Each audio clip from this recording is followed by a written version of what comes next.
Good morning, good morning.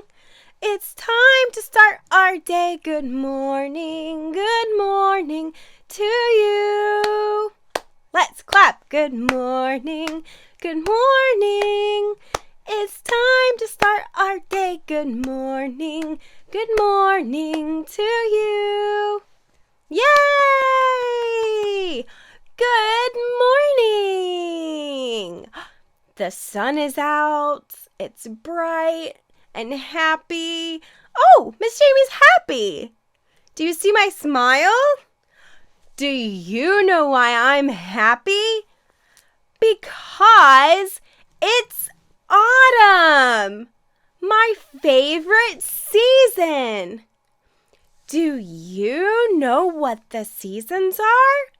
We have spring, summer, fall, and winter. There are 4 seasons. That's right. But autumn is my most favorite of them all. Do you want to know why?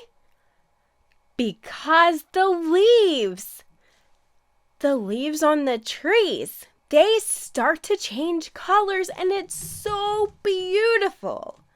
They can be red or orange or yellow or brown. They're so pretty. And once they start to change colors, they fall from the trees and land on the ground. Yep. You know what? I know a song about leaves. It goes like this. Leaves are falling from the trees, red and yellow, orange and brown in the breeze. Did you hear that? The leaves fall from the trees.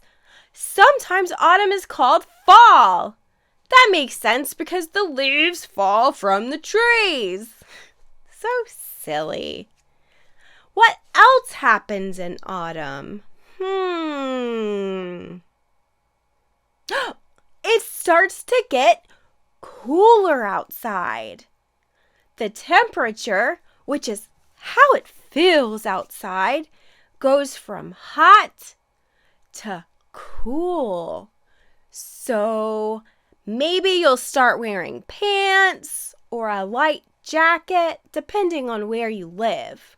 Yep. Also, because it gets colder outside, the birds do something special called migrate. The birds will migrate or travel to a warmer climate. They don't like the cold. Not all birds. So they're going to fly. Flap your arms. Flap, flap, flap, flap, flap, flap, flap. Did you flap your arms? We don't have wings, so we're going to pretend to flap. Ready? You do it too. Let's flap our wings. Flap, flap, flap, flap, flap, flap, flap, flap, flap. We're going to flap our arms to a warmer climate, just like the birds.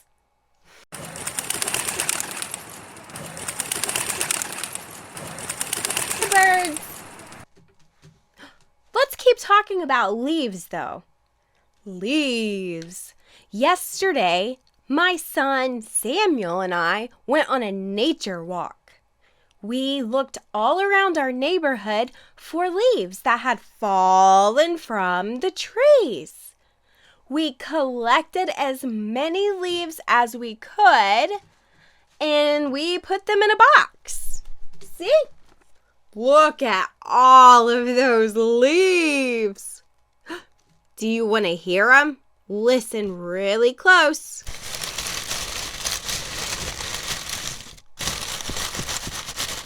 They're really dry and really crunchy. Crunchy. We collected them all and we brought them back home, and we decided to sort them by colors. It was a lot of fun. Let me show you what we found. We found some yellow leaves. Can you say yellow? Yellow. We found some brown leaves. Can you say brown? And we found some red leaves. What color is this leaf? Red. That's right. But a couple of leaves, we disagreed on the color. Like this one here and this one here. Can you see this leaf? You can? What color do you think it is?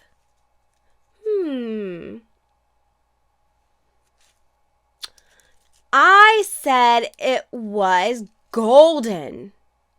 Samuel said it was brown or orange.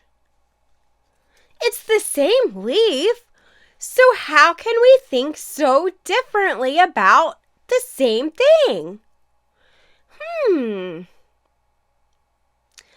How can two people view the same thing so differently? It's called having an opinion. Yeah. And that's okay.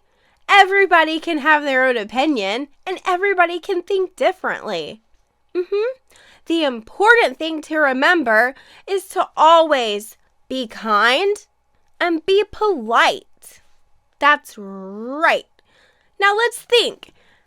If everybody thought the exact same way in the world, how boring would it be? Yeah, pretty boring. Yep. You know what? I have a book. Let me go get my book, because this book talks about how two people can see a situation so differently. Let me grab it. Here it is. It's called A Tale of Two Beasts. It's one of my favorite books. It's about a little girl and this little beast right here. And it's actually going to give us two stories in one, because first we get the story from the little girl, and then we get the story from the beast. It's from two different perspectives. Let's go read it. A Tale of Two Beasts by Fiona Roberton. I was walking home from Grandma's house through the deep, dark woods when I spied a strange little beast. He was stuck up a tree and whining sadly. So I decided to rescue him. I will call you Fang, I told him, and I wrapped him warmly up in my scarf and carried him safely home. I gave him a lovely bath and a gorgeous new hat and sweater, and a delicious bowl of fresh nuts. I made him a beautiful house and gave him Lord Rex to play with. I took him out for lots of long walks to keep him fit and healthy, and I showed him off to all my friends, who loved him nearly as much as I did. But for some strange reason, the little beast did not look happy. In fact, he was looking rather hot. I hope he's not sick, I thought, and opened the window to cool him down. But then something terrible happened. He threw off his clothes, leapt out of the window, and ran away as fast as he could back to the deep, dark woods.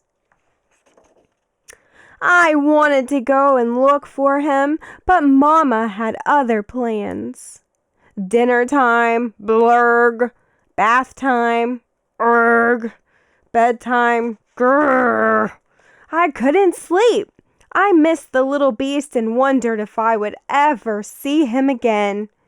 But then a small, furry shadow appeared at the foot of my bed. The strange little beast had returned. He seemed quite pleased to see me, and I began to think that maybe, just maybe, he wasn't that strange after all. The Terrible Beast, Part 2.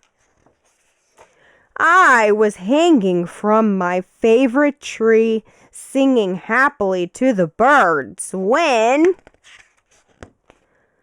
Hey, I was ambushed by a terrible beast. Ugh!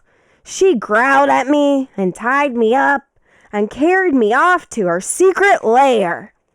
She made me disgustingly clean and dressed me up in a ridiculous hat and sweater, and tried to make me eat squirrel food. She kept me in a tiny box with nothing for me to do and nowhere for me to hang from. She made me walk backwards and forwards and backwards again for no reason whatsoever. She showed me off to a herd of even wilder beasts who were just as terrible as she was. I had had enough. I made a cunning plan and put it straight into action. Free once more! Woohoo! I raced back to the deep dark woods before the terrible beast could catch me. It was peaceful in the deep dark woods. A bit too peaceful, perhaps. And also a bit wet. In weather like this, one could do with a nice warm hat. I snuck back to retrieve it under cover of darkness. The terrible beast was waiting for me. She seemed quite pleased to see me, and I began to think that maybe, just maybe, she wasn't that terrible after all. Hey there, and welcome to Craft Time. Now remember, we went outside on a nature walk and we collected all kinds of leaves, right? We found them all, put them in a tub, and then we brought them back inside. And we decided to lay out all these different colors of paper, and we color sorted them, just for fun. Next, I let Samuel have some scissors, and he cut those leaves. He worked on his scissor skills and created lots of little pieces, which will come in handy for our craft. So for our craft, you're going to need 2 pieces of paper. You're going to need 1 blue paper, and then the second piece of paper can be either brown or white. The brown and white paper are going to be tree trunks. As you can see here, we rolled these colors into tubes and glued it down. We drew little faces on our tree trunks, and Samuel added some lines on his, so it kind of looks like an actual tree trunk or bark. Next, we glued those tree trunks down to our blue papers.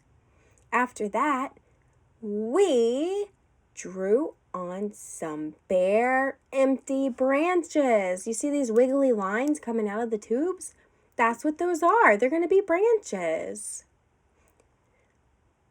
Then we took our glue and we put little bitty dots all over our branches. Any place that we wanted to put some leaves, we put glue. Samuel used his glue bottle too. He worked his hands squeezing that glue. And here you can see our final product. It looks like a fall tree outside. You can see some of the leaves have fallen off of the tree and they're on the ground, but all of the leaves have changed colors.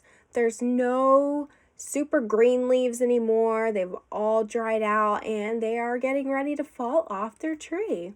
and it's a really pretty craft, and we had so much fun making it, and I hope that you do too. Well, we will see you next time. Have a great day. Bye.